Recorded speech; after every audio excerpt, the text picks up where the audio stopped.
खुलुमबाय लोगोफोर, गोजोन फुंबिलि बयनिसिमबो। नोंथांमोनखौ बड' इनफ' पइन्ट चेनेलाव बयखौबो बरायनाय बावहरग्रोनाय जाबाय। आं दिनै नोंथांमोननि सिगाङाव राशि बायदियै दिनैनि सानसेनि फानजामुथिखौ फरायथिनो लादों।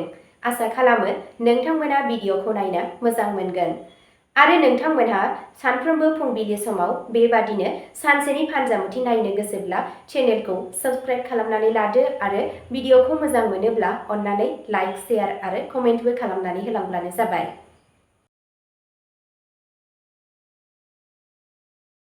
दिनै 12 डिसेम्बर 2025 मायथाइ एबा 25 आघन दान 1432 मायथाइ शुक्रबार। गिबियावनो दङ मेष राशि।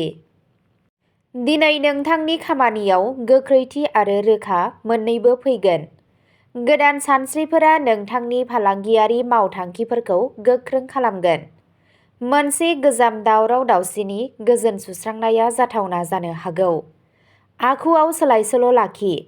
नखराव रंजानाय एबा फालिथायफोरनि खाबु थानो हागौ, जाय रंजानाय आरो गोसोआरि खुसि मोन्नैबो लाबोनो हागौ। रांखान्थियारि बिथिङाव सांग्राङै रां थिसन। फिसा रां दोनथुमनाया जोबोद बाहायजाथाव जागोन। मोनाबिलियाव लोगोफोरखौ लोगो हमज्लायनाया मोनसे मोजां मोन्दांथि होगोन। नोंथांनि दिनैनि खाफालगोनां दिगआ जादों सानजा साहा, खाफालगोनां अनजिमाया जादों 9 आरो खाफालगोनां गाबआ जादों रोजा गलाब गाब। वृषभ राशि। दिनै नोंथाङा नोंथांनि खस्थ'नि फिथाइखौ नुनो मोनगोन। गोबाव समनिफ्रायनो थाबथानानै थानाय खामानिया दावगागोन। नोंथाङा खामानि थिलियाव मान मोनगोन आरो बैसोगोराफोरा नोंथांनि बोसोनखौ लागोन। नखरनि बाथ्राफोराव गोरोबलायनाया मोजाङै सानना लानाय जागोन। दावबायनायनि खाबुफोरा मुलाम्फा गोनां जागोन, नाथाय डकुमेन्टफोरखौ मोजाङै सामलाय। सावस्रिनि थाखाय उन्दुनाय आरो आदारनि सायाव नोजोर हो। फिसा-फिसा एक्सारसाइजफोरा नोंथांखौ रिफ्रेश खालामगोन। नोंथांनि दिनैनि खाफालगोनां दिगआ जादों खोला-सानजा, खाफालगोनां अनजिमाया जादों 6 आरो खाफालगोनां गाबआ जादों अख्रां गोथां गाब। मिथुन राशि। दिनै नोंथांनि बिबुंथि आरो नेटवार्किंनि गोहोमखौ नुनो मोनगोन। गोदान सोमोन्दोफोरा मुलाम्फा लाबोनो हागौ। फरायनाय आरो बादायलायनायनि थाखाय समा साबजाथाव। मोजाङै सानथांखि खालाम। राङारि लेनदेनाव रोखा लाखि, नङाब्ला गोरोन्थि जानो हागौ। सोमोन्दोआव गोसोआरि बुजिलायनाया बांगोन आरो मोनसे गोजाम बिबुंथिया रोखा जागोन। मोनाबिलियाव सोरजिलु खामानिया नोंथांनि गोसोखौ खुसि लाखिगोन। नोंथांनि दिनैनि खाफालगोनां दिगआ जादों साहा, खाफालगोनां अनजिमाया जादों 3 आरो खाफालगोनां गाबआ जादों रेजें गोमो गाब। कर्क राशि। दिनै नखरनि बिबानफोरजों समानथि लाखि। दिनै नखरनि सोद्रोमानि बोसोनआ गोनांथार जागोन। रांखान्थियारि बिथिङाव गोदान फुंखाफोरा नुजानो हागौ, नाथाय गावनि खरसाफोरखौ सामलाय। खामानि थिलियाव दबथायनानै थिरांथा ला। बांद्राय बुंनायनिफ्राय गोजानाव था। सावस्रिनि थाखाय नांगौ रोखोम जिराय आरो हाइड्रेटेड था। फिसा-फिसा जिरायनाय ला। मोनाबिलियाव नोंथांनि गोसोआ खुसि जागोन। नोंथांनि दिनैनि खाफालगोनां दिगआ जादों सा-सोनाब, खाफालगोनां अनजिमाया जादों 11 आरो खाफालगोनां गाबआ जादों रेजें गोथां गाब। सिंह राशि। दिनै नोंथांनि दैदेननायनि गुनफोरा रोखा जागोन। नोंथांनि थिरांथाफोरा गुबुनखौ गोहोम खोख्लैगोन। गोदान मावथांखि जागायनायनि इसारा दं। साननानै जागायजेन आरो गावनि हान्जानि मदद नागिर। नोंथाङा मोनसे फिसा रांखान्थियारि मुलाम्फा मोननो हागौ। समाजारि सोमोन्दोआ गोसो गुदुं जागोन, नाथाय अहंकारनिफ्राय गोजानाव था। मोनाबिलि समाव गावनि नखरजों थां। बेयो गोसोआरि महरै मुलाम्फा गोनां जागोन। नोंथांनि दिनैनि खाफालगोनां दिगआ जादों खोला, खाफालगोनां अनजिमाया जादों 2 आरो खाफालगोनां गाबआ जादों खमला गाब। कन्या राशि। दिनै नोंथांनि आफाद आरो गुदि खिथानि सायाव गोसो होनाया नोंथांनि खामानिफोराव जाफुंसार जागोन। डकुमेन्टफोर, रादाय खानायफोर आरो फोरमायथिफोराव जर'खा गोसो हो। बेयो नोंथांखौ गोलाव समनि थाखाय मुलाम्फा होगोन। जुदि नोंथाङा गावनि सानफ्रोमबोनि मावखान्थियाव फिसा-फिसा सोलाय-सोल' खालामोब्ला नोंथाङा सावस्रियाव जौगानायखौ नुनो मोनगोन। रमान्टिक सोमोन्दोआव गोरलैयै लाखि।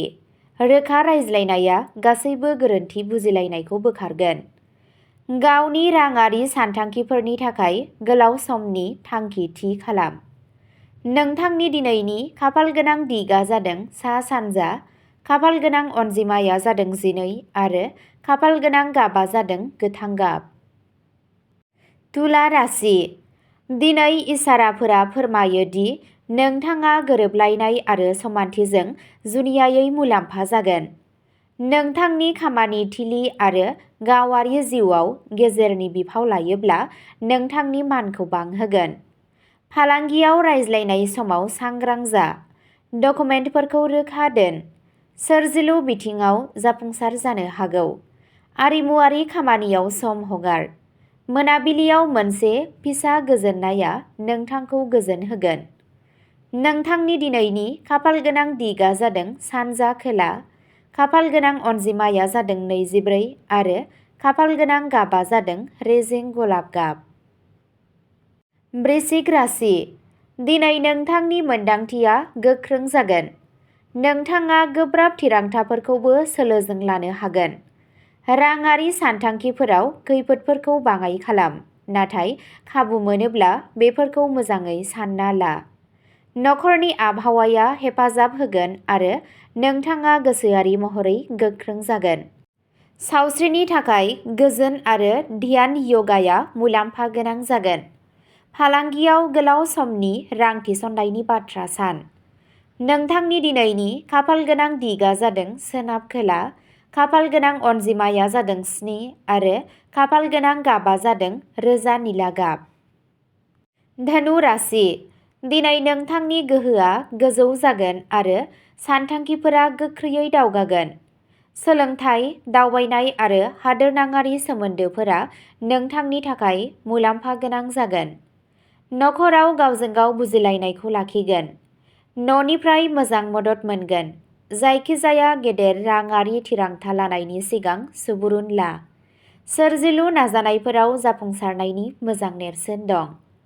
नोंथांनि दिनैनि खाफालगोनां दिगआ जादों सा-सोनाब, खाफालगोनां अनजिमाया जादों 10 आरो खाफालगोनां गाबआ जादों रेजें खमला गाब।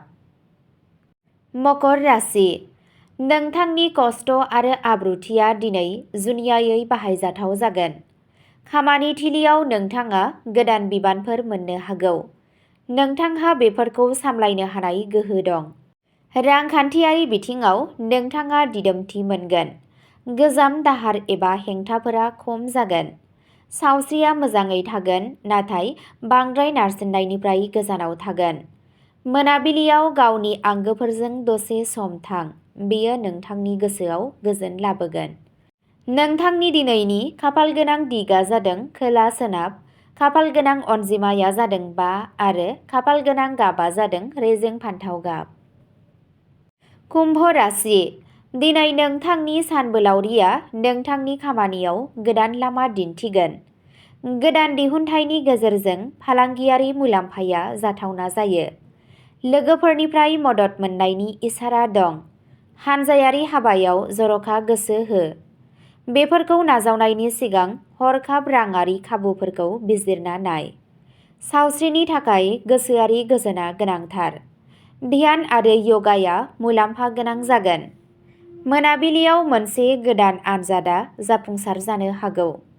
नोंथांनि दिनैनि खाफालगोनां दिगआ जादों सानजा साहा, खाफालगोनां अनजिमाया जादों 4 आरो खाफालगोनां गाबआ जादों रोजा अख्रां गोथां गाब। मीन राशि। दिनै नोंथांनि मोनदांथिया नोंथांखौ गोनां सोमोन्दोफोराव मदद खालामगोन। सोरजिलु आरो आरिमुआरि मावथांखिफोराव जाफुंसारनायनि नेरसोनफोर दं। नोंथांनि मोनदांथिनि सायाव फोथाय। रांखान्थियारि थासारिया साबसिन जागोन, नाथाय नाङै खरसानिफ्राय गोजानाव था। नखरारि गोरोबलायनाया बांगोन। गेदेरफोरनिफ्राय बोर मोनगोन। सावस्रिनि फारसे एसे सांग्रां जा। नोंथांनि दिनैनि खाफालगोनां दिगआ जादों सोनाब साहा, खाफालगोनां अनजिमाया जादों 8 आरो खाफालगोनां गाबा जादों गलाब आरो फान्थाव गाब। अब्ला दिनैनि राशि फरायथिनाया एसेनोसै। गोजोन्थों।